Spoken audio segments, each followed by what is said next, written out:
Today I'm going to be talking about the stats, extracurriculars, and classes that got me into American schools like Yale, USC Viterbi, and Boston University Engineering, as well as Canadian schools like McGill and UBC Vancouver.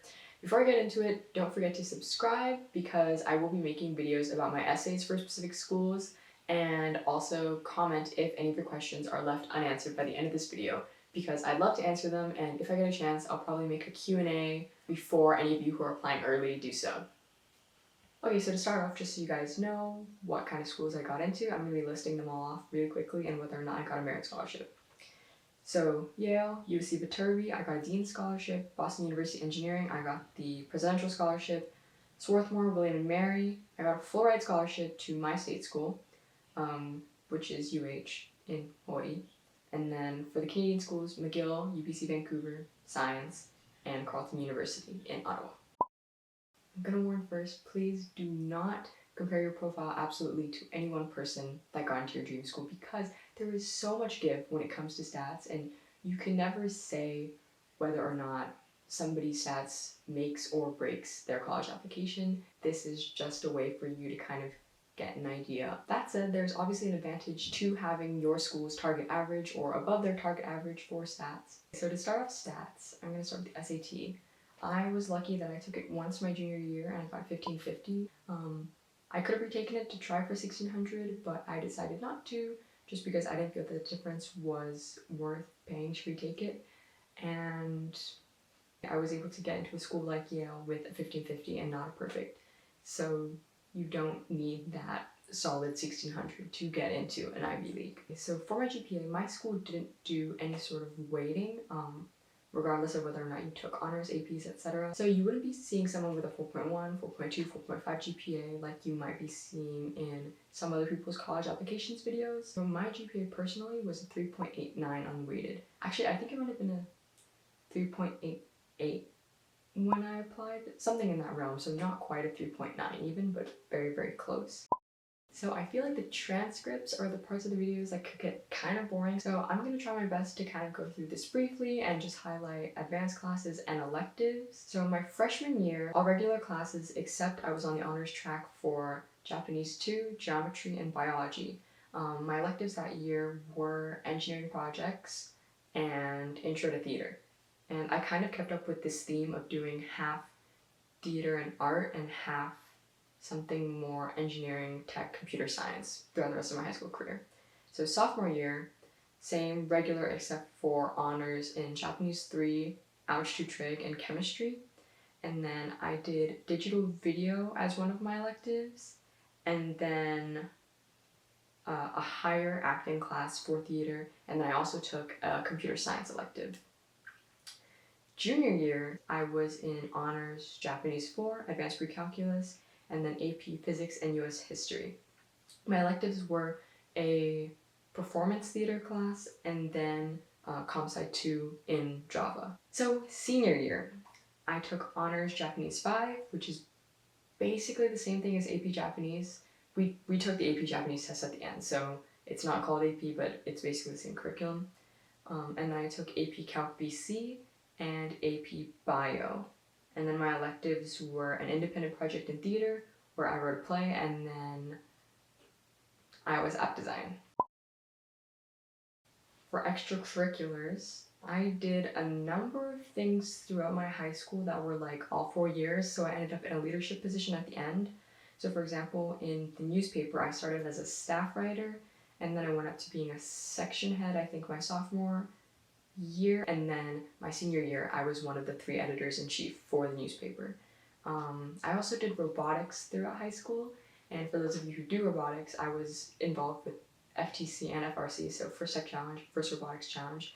I did FTC the first 3 years and then FRC the last 3 years. I was also involved with arts and performances, so I acted and stage managed in like curricular productions, and then for my senior variety show I was a writer, dance captain, and lead actor.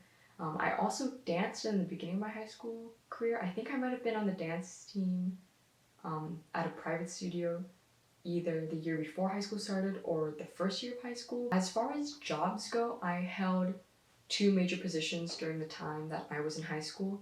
The first one was for junior, senior year, and then half of sophomore year. I was a teaching assistant for my school's engineering department, and then I was also involved with a small startup my junior year. It was really small, still growing, probably about 6 or 7 people, and I was acting as the head of operations for the 6 months that I was on the team. We had some amazing opportunities. For example, we got to go on our local NPR station and talk about the company and the project, as well as I got experience with writing business plans and whatnot, and we actually were recognized by an in-state competition for having the top honors for most outstanding business proposal. How I got that position was actually through being involved with an entrepreneurship cohort in my state. So for my honors and awards, I got excellence awards in English 2 years and social studies 2 years. I got an art scholarship award for my school, and then I got recognition awards for AP Physics and AP US History.